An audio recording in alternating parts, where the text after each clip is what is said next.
para todos aquellos que no saben, o no se enteraron, o no quisieron enterarse, este pasado domingo 24 de marzo se conmemoró el 48º Día de la Memoria, la Verdad y la Justicia, en recuerdo del último golpe de Estado cívico-militar que atravesó nuestro país entre 1972 y 1983 en el llamado Proceso de Reorganización Nacional.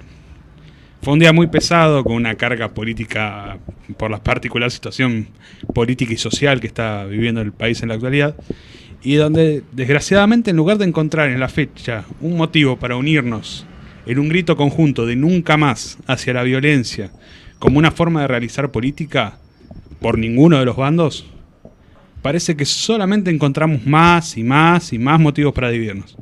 Entonces nos comunicamos con alguien que una vez dijo: yo vivía enojado con la vida.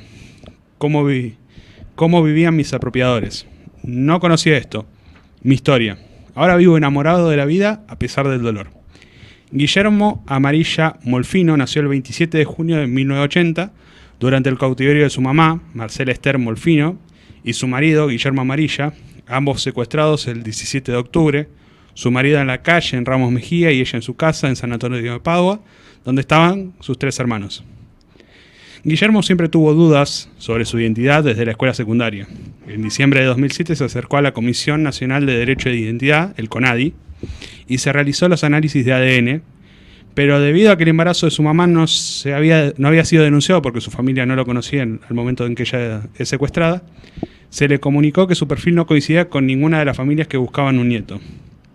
El 21 de agosto de 2009 se presentó ante la Secretaría de Derechos Humanos una superviviente de Campo de Mayo, quien relató que su mamá había dado a luz a un niño en ese centro clandestino, y fue así como el CONADI se comunicó con las familias Amarillo y Molfino para informarles y solicitarles sus muestras genéticas, cuya incorporación permitió un nuevo escrutamiento, y el 30 de octubre de 2009 los resultados confirmaron que el joven era hijo de Guillermo y Marcela. Guillermo, su hijo, pudo así conocer su verdadera identidad y encontrarse con sus hermanos y familiares que se les había negado durante toda la vida. Sus padres permanecen desaparecidos a día de hoy. Lo que estiman las abuelas de Plaza de Mayo es que los dos fueron trasladados primero a la ESMA y después a Campo de Mayo. Se estima que estuvieron vivos hasta 1980. Así que es una historia particular porque además tuvo a su tío, que también fue desaparecido. Una de sus abuelas maternas falleció durante la dictadura por ser abuela de Plaza de Mayo, por ser perseguida, por ser una abuela de Plaza de Mayo. Y me parece importante sumar su voz en este día, porque al final, ¿quién sabe mejor qué significa la memoria, la verdad y la justicia en este país que alguien cuya vida fue arrebatada por este proceso tan terrible? Por eso digo, viste que a veces cuando uno habla, tiene que saber lo que dice. Porque... es el nieto recuperado, es el nieto recuperado número 89. Por eso te digo, a ver, acá lamentablemente, a lo mejor vos, Martu, o bueno, vos, Ger, Roma pueden o no coincidir conmigo, pero yo creo que esto se politizó mucho, ¿no? Año tras año, como que a lo mejor se lo vincula más a un gobierno peronista. Total. Y es como que vos decís, no podés apoyar a esta gente o al acto por una cuestión de que, nada, es como que decís, no, estoy apoyando algo que va en contra de esto, de lo otro, pero no, estás apoyando a gente que literalmente lo que hizo es, che, no tengo a mis viejos, o che, no tengo gente que literalmente, abuelas que se movieron por querer saber dónde están sus hijos, dónde están sus nietos. Acá, como dijo Ger, Guillermo es un nieto, digamos, recuperado, con una historia que, bueno, ahora en unos minutos nos va a estar contando él cómo fue, ¿no? Cómo, obviamente, vamos a hacer un par de preguntas y él, bueno, va a tener el placer de contestarnos. Sí, se hicieron públicas también hoy unas imágenes, creo que desafortunadas, de gente pintando escarapelas arriba de los pañuelos en Chaco.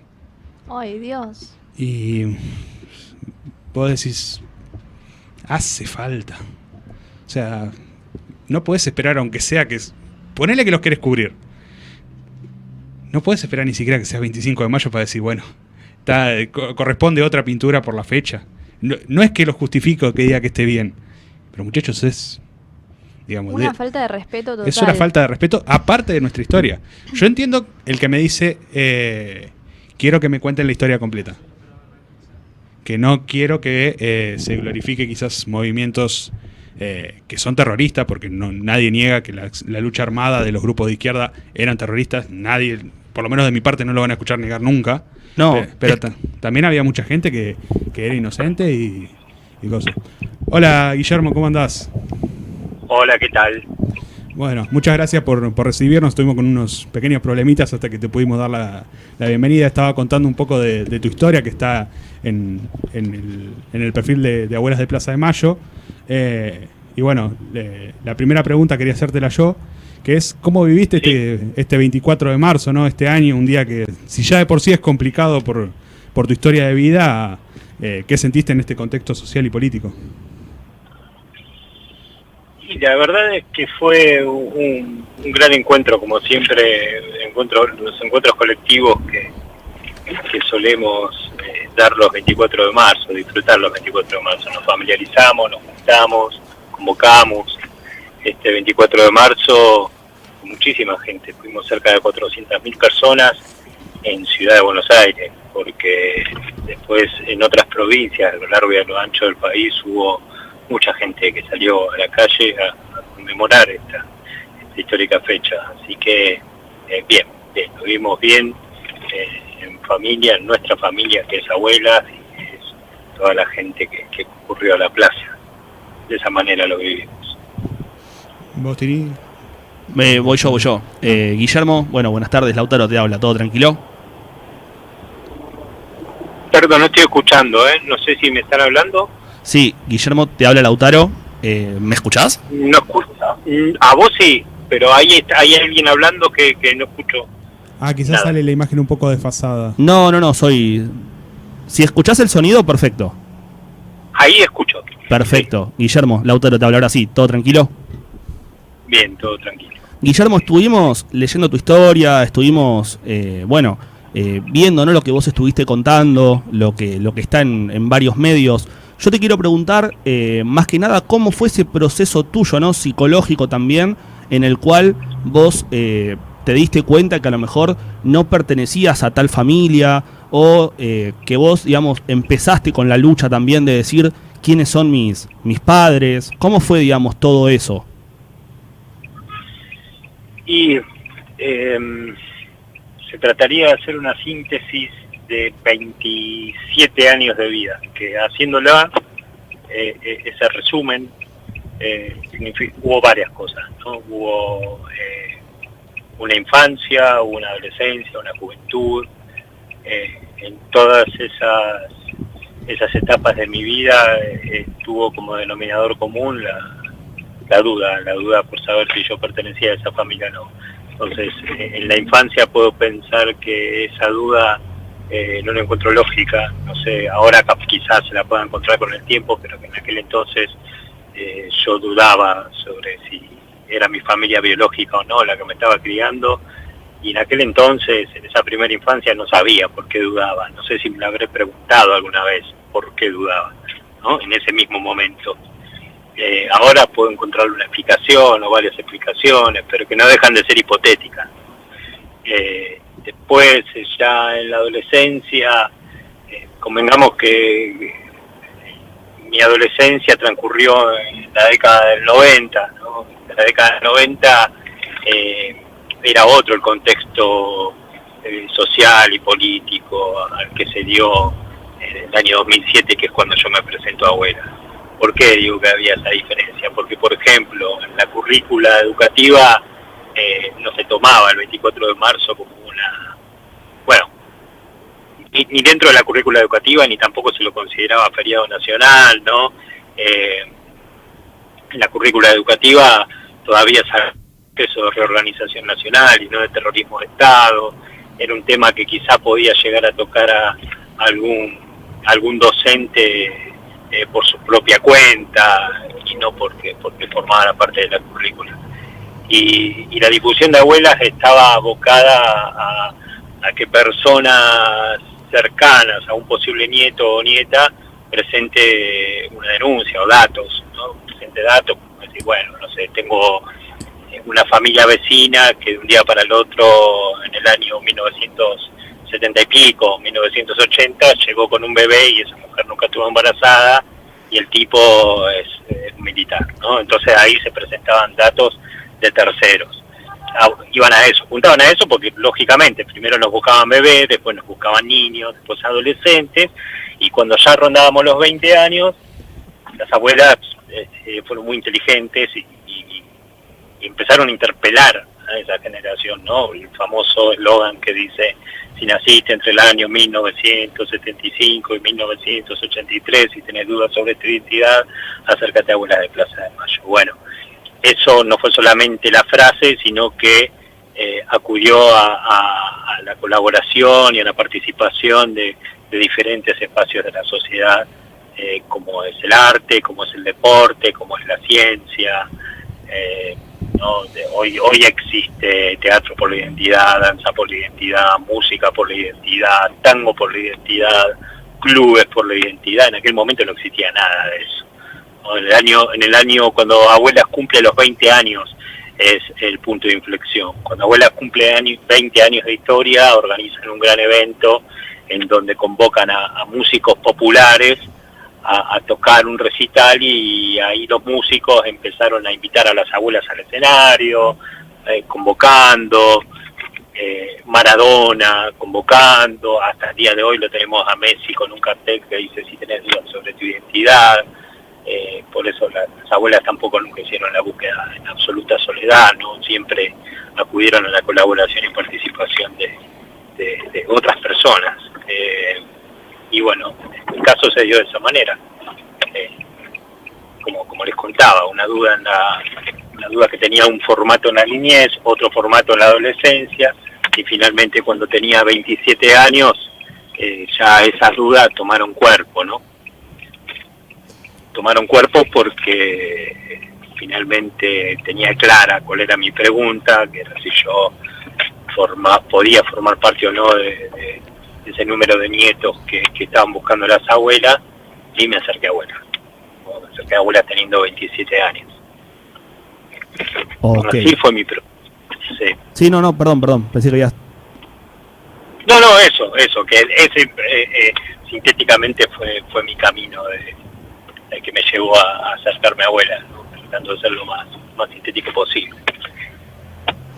¿Cómo te va, Guillermo? Te habla Martina. ¿Qué tal? Un gusto. Un gusto. Yo quería consultarte qué es lo que vos opinás, ¿no? Y qué tenés para decirles a todas aquellas personas. Hay algunos que obviamente apoyan, la mayoría de los argentinos, pero otros que lo relacionan con algo más político. Y bueno, están quizás todas las redes sociales colmadas de un montón de mensajes. Quería saber qué opinabas y qué tenías para decirle quizás a esta gente. Hay una mesa de tres patas. Esas tres patas son Memoria y Verdad y Justicia, ¿no? Y Memoria y Verdad y Justicia, ese trabajo que empezó en plena dictadura, tuvo sus idas y vueltas. Hubo en el año 1985, una vez que retornó la democracia, existió el juicio a las juntas. Después del juicio a las juntas tuvimos levantamientos de cara pintadas, juicio, las leyes de obediencia de vida y punto final después, los indultos. Y finalmente en el año 2003 se derogan esas leyes, en el año 2005 se ratifica esa derogación y se inicia una serie de juicios. Hoy contamos con más de 1.000, hasta el día de hoy había 1.207 condenados por delitos de lesa humanidad, y hoy mismo hubo más condenas a cadena perpetua por la causa de las brigadas. Nosotros acá no hay algo político, partidario, sino que hay algo que la justicia misma y con las Cortes Supremas de todos los gobiernos que pasaron, porque los juicios siguieron durante el macrismo, o sea, estuvieron durante el kirchnerismo, durante el macrismo, y ahora mismo continúan los juicios con condena a los crímenes por delitos de lesa humanidad. Entonces esto no es una discusión ni siquiera política, es la justicia Entonces ya dudar de lo que dice la justicia es dudar de un sistema democrático, ¿no? Por eso nosotros acá no existe, los condenados están condenados, y todo el relato que se hace con respecto a los delitos de lesa humanidad, a las condenas y demás, están en sentencia judicial. Entonces no hay mucho lugar para otra cosa. El resto son discursos que, como les contaba, a lo largo de nuestra historia siempre existieron, a veces florecen, a veces no, pero es parte de esta historia también. Hasta en su momento, en plena democracia, fue baleada la casa de Estela de Carlotto, ¿no? Por eso también con estas cosas aprendemos que no hay que reposar y pensar que las cosas están hechas para siempre, ¿no? Hay que poner el cuerpo, participar y usar la palabra. Guillermo Lautaro nuevamente. Yo te quiero preguntar más por el lado de, sabemos que hay mucha gente que dice, sí, está bien, recordamos a los desaparecidos, todo, pero también queremos hacer hincapié en los militares. Como que apoyan mucho el movimiento militar del momento, el tema de lo que fue esa dictadura tan nefasta, déjamelo decir, te lo digo yo, tan nefasta que hubo en la Argentina. ¿A vos qué te genera cuando escuchás, digamos, eso, ¿no? Esa importancia que se le da a los militares y ese recuerdo. Y no me extraña, yo creo que ahora quizá haya un contexto político que dé lugar a eso, pero no es algo nuevo, digamos. A nosotros nos quedan más de 300 nietos por encontrar en abuela, y todos estos años fuimos localizados 137. Digamos, en ese discurso muchas veces se esconde o surgen las palabras de, bueno, justicia para los dos lugares. Y acá es importante aclarar que no fue una guerra, que fue un genocidio, que no hubo condena, porque si hay un responsable de que no haya habido condena para crímenes que entre el 73 y el 76 es cierto que estábamos en una sociedad violenta, había mucha violencia y se cometieron algunos crímenes. Ahora, fueron crímenes civiles, no fueron crímenes del Estado.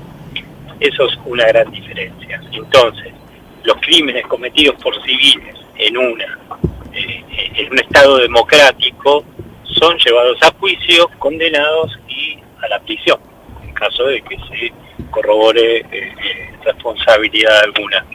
Y si eso no pasó, y si no hubo condena, fue justamente porque existió un gobierno dictatorial, como fue en nuestro caso, un gobierno cívico-militar, que no llevó a juicio, sino que desapareció a las personas. Entonces, hoy nosotros podemos contar con el juicio a los responsables por los crímenes, delitos de lesa humanidad, justamente porque no existió ese crimen de parte de las organizaciones políticas armadas, ¿no?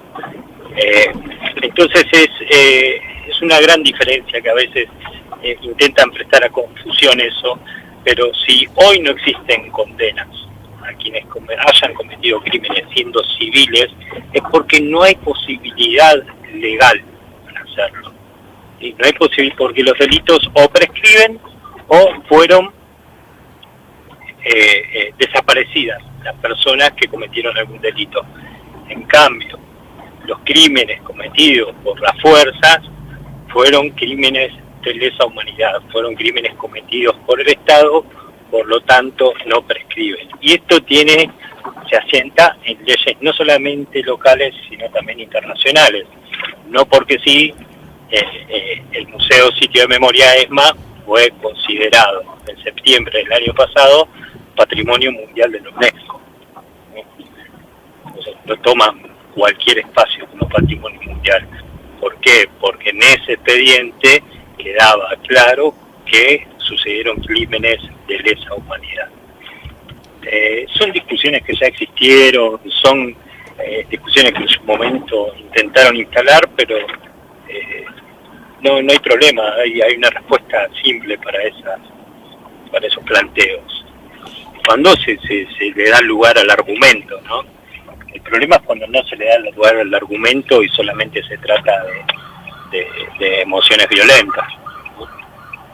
Ok, y perdón que vuelva con lo mismo, pero yo creo que se lo vincula mucho, ¿no? con el tema político, y hoy a lo mejor con el tipo de gobierno, ¿no? que hay en el país, es como que se ve más la división esta de...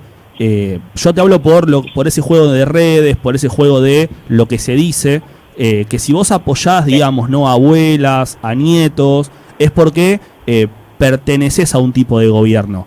Y mismo hoy la sociedad, o el 55% que votó a Javier Milei, es como que se pone, digamos, no todo el 55, pero la mayoría como que no coincide con esto de, a lo mejor, el compañerismo o el apoyo a ustedes. ¿Vos lo ves de esa manera? ¿Vos ves que haya mucho juego de, si voto a uno, es porque, digamos, no siento ese, digamos, este hecho nacional que pasó?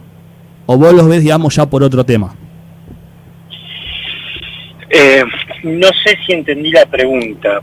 A lo mejor fue muy rebuscado. Yo lo que voy es que hay un juego en redes, que a lo mejor los que apoyan, ¿no? a Javier Milei o al movimiento libertario van por el lado más de apoyo a los militares, van por el lado más de cómo puede ser que apoyes a alguien que, no sé, por ejemplo, ¿no? Esté vinculado al gobierno kirchnerista, peronista. Por ahí va la pregunta. Claro. Bueno, yo no sé si todos los votantes, eso es para estudiarlo, para investigarlo, ¿no? Si todos los votantes de Milei saben, y esto lo digo porque conozco gente que me lo ha contado, ¿no? Todos los votantes de Milei conocen profundamente de qué se trató el terrorismo de Estado. Los motivos de su voto en muchos casos fueron otros. Ahora, después lo que pueda resultar del tiempo, porque ahora también los hechos, las respuestas las iremos conociendo con el tiempo mismo. Quizás existe una asociación ahora de los pañuelos, ¿no? con el kirchnerismo, aunque, como les decía, Memoria y Verdad y Justicia existe desde antes de la democracia, desde antes del kirchnerismo, siguió existiendo a lo largo del tiempo los juicios por los delitos de lesa humanidad, a tal punto que, por ejemplo, hablaban de las indemnizaciones también. Las primeras indemnizaciones las dio Carlos Menem, que Carlos Menem también indemnizó a los familiares de Viola, esto viene a colación por el video de la hija de Viola, que relata el asesinato. Bueno, ellos también fueron indemnizados. Entonces hay muchas veces que hay una falta de información que ahí quizás ellos puedan encontrar una cierta manipulación.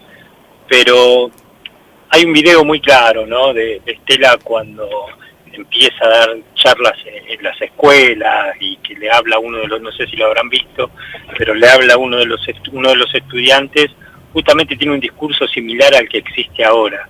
Y Estela, con toda la calma, toda la parsimonia, le explicó, ¿no? Más allá de que el pibe parecía no querer escucharla, le explicó. Y después, con el correr de los años, la historia le dio la razón y ahora están atacando desde algunos sectores nuevamente, y no hay que hacer más que eso, que mantener la calma y explicar las cosas, porque teniendo los hechos concretos, la verdad en nuestra palabra, no hay por qué temerle a lo que puedan planear. Pueden pasar cosas, como no, pero tenemos la verdad. Sí, te saludo, Guillermo, soy Germán. Sí. Estuve buscando justamente tu historia. Tuviste muchos familiares que fueron víctimas de la dictadura. Sé que tu tío Miguel Ángel estuvo secuestrado hasta el 83 y después fue liberado. Que una de tus abuelas fue asesinada por la dictadura en España. Y mi pregunta es, ¿cómo se consigue superar el odio a los responsables? O si se consigue en general, básicamente. Porque no me veo en la posición de alguien que sufrió eso a tales niveles pudiendo no odiar a los responsables.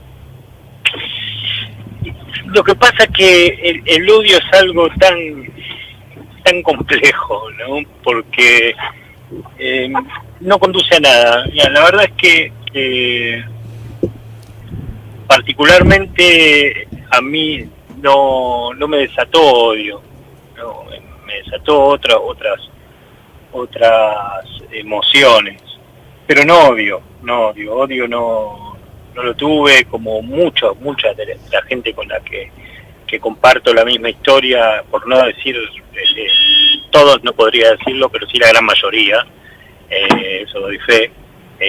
No nos despierta odio, sí dolor, mucho dolor, pero no odio, porque el odio es más doloroso todavía. Así que se dieron así las cosas naturalmente, tampoco no es que uno dice no voy a odiar y no odia. Se dan así quizás porque desde un primer momento nos rodeamos de gente que sufrió durante mucho tiempo este dolor, ¿no? U otros dolores por la misma causa, ¿no? Como las abuelas. Uno va entendiendo también con el tiempo que es posible construir la vida de manera colectiva, de manera solidaria, y no odiar. El odio es una sensación seguramente muy individualista. Bueno, muchas gracias, Guillermo, por tu tiempo, por tus palabras. Es realmente valioso tener la palabra de alguien que ha atravesado esta situación en un programa como este. Te agradecemos una vez más que hayas participado. No, por favor. Y bueno, muchas gracias a ustedes. Hasta luego. Gracias. Hasta luego.